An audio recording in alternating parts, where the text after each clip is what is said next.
যে অঙ্গ প্রত্যঙ্গগুলো আল্লাহ দিয়েছেন, যে শক্তিগুলো আল্লাহ দিয়েছেন, এই সবগুলো সম্পর্কে কিয়ামতের দিন মানুষকে জিজ্ঞাসা করা হবে। ইন্নাস সামআ ওয়াল বাসারা ওয়াল ফুআদা কুল্লু উলাইকা কানা আনহু মাসউলা। নিশ্চয়ই কান, চোখ, অন্তর, এই সবগুলো সম্পর্কে কিয়ামতের দিন জিজ্ঞেস করা হবে। আমাকে আপনাকে জিজ্ঞেস করা হবে। এই জন্য হাদিস শরীফে রাসূল পাক সাল্লাল্লাহু আলাইহি ওয়াসাল্লাম ইরশাদ করেন, মান কানা ইউমিনু বিল্লাহি ওয়াল ইয়াউমিল আখির ফালইয়াকুল খায়রান আও লিয়াসমুত। সহিহ বুখারীর হাদিস।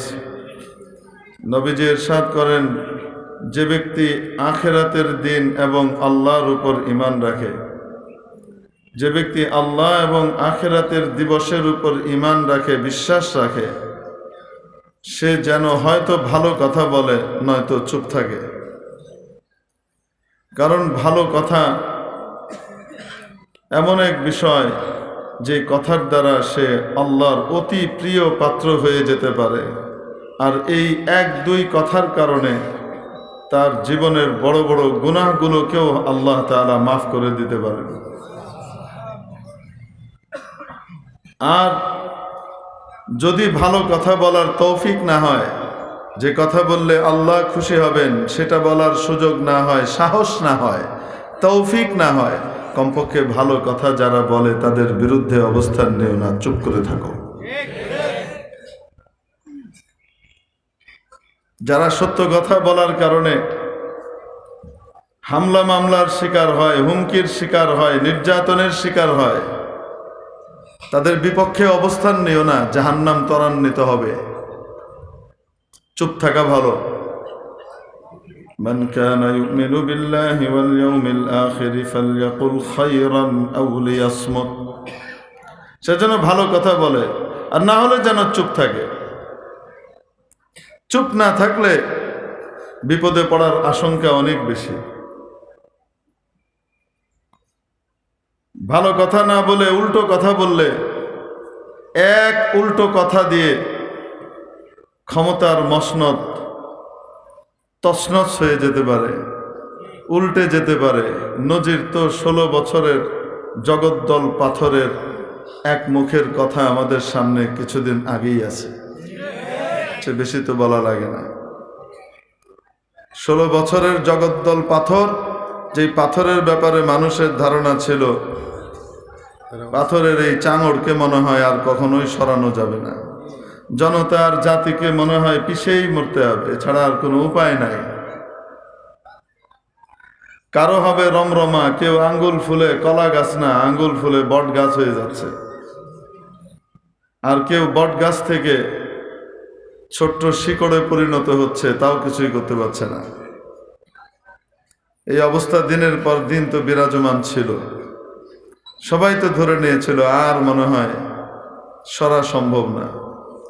জবানাদ মীরা কুনদ শর্মসার, জবানাদ মীরা কুনদ শর্মসার, জবানাদ মীরা কুনদ বাওয়াকার। মুখ মানুষকে লাঞ্ছিত, অপমানিত, বেইজ্জত করে, আবার এই মুখী মানুষকে ইজ্জতের চূড়ান্ত শিখরে আর আরোহণ করায়। একটাই তো কথা ছিল, তাই না? বেশি কিছু তো ছিল না। তখ্ত পাল্টানোর জন্য যে কাজ করেছে একটা মাত্র বাক্য, আর কিছু না। একটা অপবাক্য, একটা কটাক্ষ, একটা খোঁচা গোটা জাতিকে জাগিয়ে তুলেছে। মসনদ ছেড়ে দুপুরের খানাটা না খেয়ে মাত্র 2টা সুটকেস হাতে নিয়ে পালাতে বাধ্য হতে হয়েছে। একটাই তো কথা, বেশি কিছু ছিল না তো। মনে আছে আপনাদের কথাটা কি? বলেন তো দেখি। এই রাজাকারের বাচ্চারাই সব মেধাবী। গোটা দেশের মেধাবীদেরকে আপনি রাজাকারের বাচ্চা বলে দিলেন, এটা কোনো কথা হলো? আন্দোলন তো ছিল শুধুমাত্র কোটার ব্যাপারটা একটু সংস্কার করেন। একচেটিয়া এই টাইপের কোটা নির্ভর না করে এটার মধ্যে কিছুটা সংস্কার আনেন। আন্দোলনটা, দাবিটা তো এটাই ছিল। এই দাবিটা পূরণ করতে কি লাগতো? কিছুই লাগতো না। খোঁচা দিয়ে বসলেন পাল্টা, রাজাকারের বাচ্চা বলে খোঁচা দিয়ে দিলেন। বাঙালিকে আপনি চেনেন নাই, আপনার বাপ তো চিনেছিল। বাঙালিকে খোঁচা মেরে তো পাকিস্তানিরা টিকতে পারে নাই, এখান থেকে পালাতে হয়েছে এক খোঁচাতে। আপনিও সেই একই খোঁচা মেরে বসলেন। এক খোঁচার ফলাফল কি হলো? ঘুমন্ত শার্দুল জেগে উঠল। দীর্ঘদিনের ঘুমিয়ে থাকা বাঘ মুহূর্তের ভিতরে জেগে উঠল। পরবর্তীতে দেখা গেল ধর্মীয় চেতনার ফলেই জেগে উঠেছে। চেতনাটা কাজ করেছে কিসের? ধর্মীয় চেতনা, নীতির চেতনা। কারণ ধর্ম মানুষকে নীতি শিখায়, অন্যায়ের বিরুদ্ধে দাঁড় করায়। এই নীতির চেতনা মানুষকে দাঁড় করিয়ে দিল, উজ্জীবিত করলো, জাগিয়ে তুলল। এজন্য কবি ইকবাল বড় অদ্ভুত কথা বলেছিলেন, কওম মজহব সে মজহব জো নেহি তুম ভি নেহি, জজ্বে বাহম জো নেহি महफिल अंजुम भी नहीं। कौम मजहब से मजहब जो नहीं तुम भी नहीं, जज्बे बाहम जो नहीं महफिल अंजुम भी नहीं। আকাশের মধ্যে যে লক্ষ কোটি তারকার নক্ষত্র ভেসে বেড়াচ্ছে, কুল্লুন ফি ফালাকিন ইয়াসবাহুন। মহাশূন্যে যে লক্ষ কোটি তারার মেলা দেখতে পাই আমরা, বিজ্ঞান বলে এই তারাগুলো একটা আরেকটার ঘাড়ে পড়ে না, একটা একটার থেকে নিরাপদ দূরত্ব বজায় রেখে অত্যন্ত সুশৃঙ্খল ভাবে বিচরণ করে চলেছে, ভেসে বেড়াচ্ছে। কিসের মাধ্যমে? একটি মহা আকর্ষণের মাধ্যমে, যে শক্তিটাকে মহাকর্ষণ শক্তি বলা হয়। প্রতিটি গ্রহের, প্রতিটি নক্ষত্রের একটি ভেতরগত শক্তি আছে যেটাকে মাধ্যাকর্ষণ শক্তি বলে। যেই শক্তির বলয়ের কারণে আমরা মহাশূন্যে উড়ে যাচ্ছে না। কারণ আমাদের পা যদি নিচ থেকে খোঁড়া হয় জমিনটাকে, খুঁড়তে খুঁড়তে খুঁড়তে খুঁড়তে একদম তলে গেলে যদি বের হওয়া যায়, তাহলে সেখানে আমেরিকাকে পাবেন। মনে করেন পৃথিবীর আমরা যদি উপরের দিকে থাকি, এরকম গোল পৃথিবী, তো আমেরিকার মানুষটা কোথায় আছে? তো তলায় থাকলে কি সে থাকার কথা না পড়ে যাওয়ার কথা? সে পড়ে যাচ্ছে না। আবার মনে করেন পৃথিবী ঘুরতে ঘুরতে যখন আমেরিকা উপরে যাবে, আমরা যখন নিচে যাব, তো আমাদের সব তো মহাশূন্যে পড়ে যাওয়ার কথা, ভেসে যাওয়ার কথা। ভেসে যাচ্ছে না কেন? আমাদের এই গ্রহের ভেতরে একটা অন্তর্গত শক্তি আছে যেটাকে মাধ্যাকর্ষণ শক্তি বলে। এই শক্তি আমাদেরকে টেনে রেখেছে। এটার একটা বলয় আছে, এই মাধ্যাকর্ষণ শক্তির একটা বলয় আছে। ওই বলয়টা পার হয়ে গেলে তখন সেটা মহাকর্ষণ শক্তির আওতায় চলে আসে। এজন্য মহাশূন্যে যারা যায় সেখানে ভর নেয়। তারা যদি ওখানে বাথরুম সারে, তো বাথরুম নিচে পড়বে না, এরকম করে ভেসে বেড়াবে। খাবার দাবার যদি ছেড়ে দেয়, তাহলে খাবার দাবার ভেসে বেড়াবে। কেন ভেসে বেড়াবে বলেন তো? মাধ্যাকর্ষণ শক্তির কোনো টান নাই এখানে। কিন্তু এই যে সমস্ত নক্ষত্রগুলো যে পৃথিবীর বাইরেও, যে সমস্ত নক্ষত্রগুলো, গ্রহ উপগ্রহগুলো ভেসে আছে, একটা একটার সাথে সংঘর্ষের শিকার হচ্ছে না। কেন হচ্ছে না? বিজ্ঞান বলে মহাকর্ষণ শক্তির কারণে। একটি মহা আকর্ষণ শক্তি আছে, আল্লাহ তৈরি করেছেন। এই শক্তির কারণে প্রত্যেকটা জায়গা মতো রয়েছে, না হলে ছিন্ন ভিন্ন হতো। কিয়ামতের দিন আল্লাহ শুধু এই কাজটাই করবেন, মহাকর্ষণ শক্তির ভারসাম্য নষ্ট করে দিবেন। এবং সেই ভারসাম্যটা নষ্ট হবে শব্দের মাধ্যমে। বিজ্ঞান যদি এখান থেকে কিছু তথ্য নিতে পারে, এই ভারসাম্যটা নষ্ট হবে কোত্থেকে? কিসের মাধ্যমে? শব্দের মাধ্যমে। ভয়ঙ্কর শব্দ তৈরি করবার জন্যে রব্বুল আলামিন সিংহা মুখে দিয়ে বিশাল ফেরেশতা হযরত ইসরাফিল আলাইহিস সালামকে দাঁড় করিয়ে রেখেছেন। অর্ডার হওয়ার সাথে সাথে কি করবেন? সিংগায় ফুঁক দিবেন, কখন দিতে হবে উনি জানেন না, সব সময় প্রস্তুত, অ্যাটেনশন অবস্থায় আছে। এত বিকট শব্দ হবে, এই শব্দ মহাকর্ষণ শক্তির যে বলয় আছে সবগুলোকে ছিন্ন ভিন্ন করে দিবে, আর একটার ঘাড়ে পড়ে সব শেষ হয়ে যাবে। একটা ট্রাক যদি একটা ছোট্ট গাড়ির উপরে পড়ে, নিচে গাড়িটা, উপরে ট্রাক, গাড়িটা যেমন চিড়ে চ্যাপ্টা হয়ে যায়, তার কোনো অস্তিত্ব থাকে না। আপনি কল্পনা করেন কিয়ামতের সময় বড় বড় গ্রহ উপগ্রহগুলো একটা আরেকটার সাথে সংঘর্ষ হবে, একটার ঘাড়ে পড়তে থাকবে, কি অবস্থাটা হতে পারে। ইদাশ শামসু কুওয়িরাত, সূর্যের আলো হারিয়ে যাবে। ওয়া ইদান নুজুমুন কাদারাত, ওয়া ইদাল জিবালু সুয়্য়িরাত, ওয়া ইদাল ইশারু উত্তিলাত, ওয়া ইদাল ওয়াহুশু হুশিরাত, ওয়া ইদাল বিহারু সুজ্জিরাত, ওয়া ইদান নুফুসু যুওয়িজাত। সাগরগুলোতে পানি থাকবে না, সাগর থেকে তো পানির বদলে আগুনের হলকা উঠবে, সাগর জ্বলতে থাকবে। কিসের সাগর? কিয়ামতের বিভীষিকা যখন আসবে তখন এই হালত তৈরি হবে। তো মহাকর্ষণ শক্তিটার মাধ্যমে আল্লাহ তাআলা সমস্ত গ্রহ উপগ্রহগুলোকে জুড়ে রেখেছেন, ঠিকঠাক মতো তারা আছে। ঠিক তেমনি ভাবে একটি জাতি টিকে থাকবার সবচেয়ে বড় শক্তি হলো তার ধর্ম। চাই সে হিন্দু ধর্মের অবলম্বনকারী হোক, চাই সে খ্রিস্ট ধর্মের অবলম্বনকারী হোক, অনুসারী হোক, সে যেই ধর্মেরই হোক না কেন, তার ধর্ম তাকে জুড়ে রাখে, তাকে নীতিবোধ শিখায়, ন্যায় অন্যায় শিখায়, তাকে জুলুম থেকে অন্যায় থেকে বাঁচবার শিক্ষা দেয়। আর ইসলাম ধর্ম, আল্লাহু আকবার, এই ধর্মের চেয়ে উঁচু ধর্ম তো আর নাই। সবচেয়ে লেটেস্ট এবং সবচেয়ে শ্রেষ্ঠ ধর্ম দিয়ে আল্লাহ তাবারাকা ওয়া তাআলা সবচেয়ে শ্রেষ্ঠ নবীকে দুনিয়াতে পাঠিয়েছেন। এটার সাথে আর অন্য কোনো ধর্মের তুলনা চলে না। কেন তুলনা চলে না?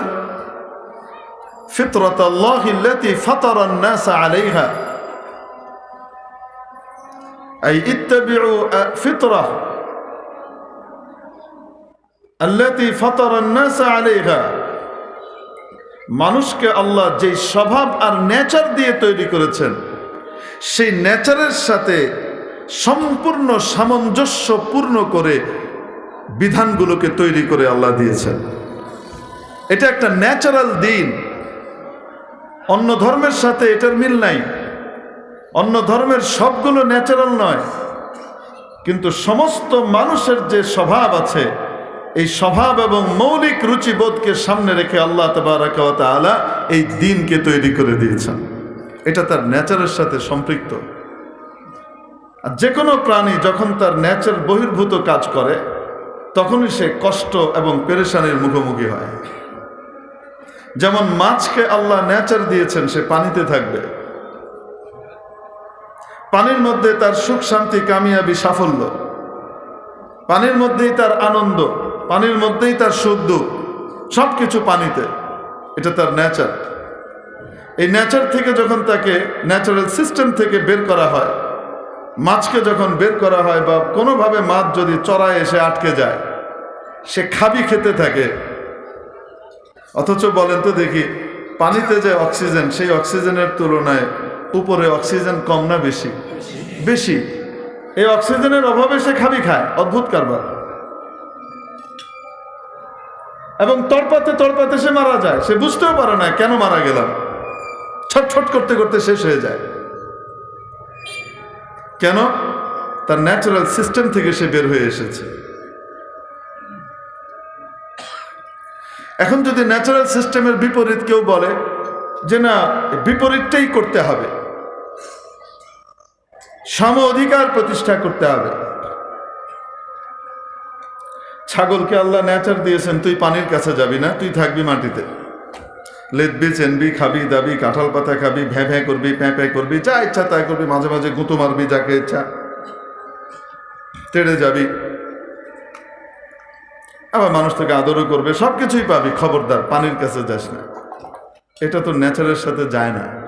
ছাগল কিন্তু আজ পর্যন্ত আল্লাহর কথা মেনে চলছে, তাকে আপনি ঠেলেও টেনেও পুকুরে নামাতে পারবেন না, এ যাবে না।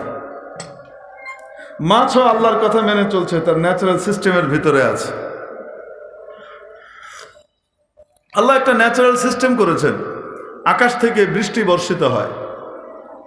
পানির সাথে সম্পূর্ণ বিপরীত জিনিস কি? আগুন। এখন যদি কেউ বলে যে না, আগুন পানির সমান অধিকার প্রতিষ্ঠা করতে হবে, এক মাস পানি বর্ষিত হবে, আরেক মাস আগুন বর্ষিত হবে, সম অধিকার প্রতিষ্ঠা করতে হবে, এরকম অধিকার প্রতিষ্ঠাকারীকে কি মানুষ বুদ্ধিমান বলবে না পাগল বলবে? কেন? এটা ন্যাচারাল সিস্টেমের বিপরীত। আল্লাহ যেভাবে যাকে যে নেচার দিয়েছেন সেই নেচারের বিপরীত কথা। এই ধরনের কথা পাগলের কথা। আল্লাহ তাআলা নারী পুরুষকে আলাদাভাবে তৈরি করলেন, নারীর আকার আকৃতি ভিন্ন দিলেন, পুরুষের আকার আকৃতি ভিন্ন দিলেন। কিছু জিনিসে মৌলিকভাবে একেবারে এক, আদম আলাইহিস সালামের মতো। বিশেষ কিছু দিকে নারীরা মা হাওয়ার মতো, পুরুষরা বাবা আদমের মতো। অবাস্তব না বাস্তব? প্রত্যেকের রুচিও আল্লাহ ভিন্ন দিয়ে দিলেন। বিশ্বাস হয় না? একটা ছেলে একটা মেয়ে, ছোট্ট ছোট্ট দুইটা বাবু, এই দুইজনের হাতে বল দিয়ে, ছেলেটা বলটা পাওয়ার সাথে সাথে ফেলে একটা কিক মারবে, লাথি মারবে। তার লাথির জোর হবে দরজা ভেঙে যেন বাইরে যায় বলটা। বুঝেন নাই মনে হয়? মানে তার চেষ্টা হবে, তাকে যতই আপনি বলেন এই ফ্রিজে লাগবে, এখানে লাগবে, ইয়েতে লাগবে, খবরদার বল ইয়ে করা যাবে না, সে ডানে বামে একটু তাকিয়ে যখন দেখবে বাপ মা নাই, ধুমায় আরেক লাথি। ঠিক কিনা? হাত দিয়ে ছুড়বে না, কিন্তু সে কি দিয়ে মারবে? পা দিয়ে লাথি মারবে। এবং তার টার্গেট থাকে মেইন ডোরটা, এটার জোরে বাড়ি মেরে যদি এটাকে খুলে বাইরে পাঠানো যেত। তাকে আল্লাহ নেচার দিয়েছেন বহির্মুখী করে, কারণ তার খাটাখাটনি কাজগুলা বাইরে করতে হবে বেশি। অপরদিকে একটা মেয়ের হাতে বল দেন, ছোট্ট বাচ্চা একটা মেয়ের হাতে বল দেন, ছেলেটা তো ধরে লাথি মারছে, সে নিচ থেকে করে এরকম করে কোলে নিয়ে হাঁটবে। অবাস্তব না বাস্তব? কেন? আল্লাহ তাকে মাতৃত্বের নেচার দিয়ে তৈরি করেছেন, পুরুষকে কঠোরতা দিয়ে তৈরি করেছেন, নারীকে কোমলতা দিয়ে তৈরি করেছেন, ভালোবাসার অসাধারণ যোগ্যতা দিয়ে আল্লাহ তৈরি করেছেন। সে সব কিছুকে আগলে রাখতে চায়, বাইরের জিনিসকেও সে ভেতরে আনতে চায়। তাহলে নারীর জন্য আল্লাহ যে নেচার দিয়েছেন সেটা ঘরমুখী, আর পুরুষের জন্য যে নেচার দিয়েছেন সেটা বহির্মুখী। যার নেচার যেরকম ঠিক বিধানটা ওই রকম দিয়েছেন। ওয়াকারনা ফি বুয়ুতিকুন্না, ও নারীরা তোমরা তোমাদের বাড়ির মধ্যে অবস্থান করো। ও নারীরা তোমরা কোথায় অবস্থান করো? তোমাদের ঘরের মধ্যে অবস্থান করো। আদেশটা মোল্লার না আল্লাহ? 22 নম্বর পারার প্রথম পৃষ্ঠাতে আল্লাহ এই আদেশ করেছেন, ওয়ালা তাবাররাজনা তাবাররুজাল জাহিলিয়াতিল উলা। নিজেকে এক্সপোজ করো না জাহিলি যুগের নারীদের মতো, যারা আনন্যাচারাল সিস্টেমকে গ্রহণ করেছিল তাদের মতো নিজেকে এক্সপোজ করো না। তারা এক্সপোজ করতো বাইরের লোকদের কাছে, আর তোমাকে এক্সপোজ করার জন্য বলা হয়েছে তোমার নিজের লোকটার কাছে। সে নিজের লোকটার নাম কি? আসতে বলেন, স্বামী। প্রত্যেক নারীর নেচার, সে কখনোই তার স্বামীকে অন্য কারো ভাগ দিতে চায় না। স্বামীর ভিতরে সে অন্য কারো ভাগ বরদাস্ত করতে পারে না। এর দ্বিতীয় স্ত্রী হয়ে যখন আসে, আসার সময় তো বলে আসবে, যারা দ্বিতীয় বিয়ে করছে জিজ্ঞেস করে, তো তাদেরকে বলে আসবে, কি বলেন বড় বোন, উনি তো আমার মতোই, আমার বড় বোন হিসেবে থাকবেন, অসুবিধা কি? আসার পরে দেখবেন ন্যাচারাল সিস্টেম কিন্তু এখানে কি হবে? চালু হবে। সে কিন্তু আর তার স্বামীর ভাগ কিছুদিন পরে আর ওই বড় বোন ফড় বোন এগুলো কিচ্ছু নাই, সব নাই হয়ে গেছে। কারণ তার স্বভাব বিজয়ী হচ্ছে। এখন আর বড় বোন নাই, এখন সতীনের সতীন। সারা পৃথিবীর সবচেয়ে বড় শত্রু যদি কেউ থাকে তো ওইটা। অবাস্তব না বাস্তব? কেন? ওই যে একটা জিনিস, সে স্বামীর ভাগ কাউকে দিতে চায় না, স্বামীটা একান্ত তার, এটা হলো তার নেচার। নারীর ভিতরে যেমন নেচার আছে যে স্বামীটা একান্ত আমার, এই জন্যই আল্লাহ তাবারাকা ওয়া তাআলা তার ভিতরে নেচার দিয়ে রেখেছেন। সুস্থ রুচির পরিচয় হলো তার সৌন্দর্য, তার সবকিছুর প্রকাশের জায়গাও হলো তার একান্ত মানুষটা, অন্য কেউ নয়। যখনই মানুষ আনন্যাচারাল সিস্টেমের ভিতরে ঢুকে আর সে জাহিলি যুগের মানুষের মতো স্বামী ছাড়াও অন্যের সামনে নিজেকে এক্সপোজ করতে পছন্দ করতে থাকে, তো তখনই সে অশান্তি পেরেশানির শিকার হয়। শুধু একা হয় না, গোটা সমাজকে করে।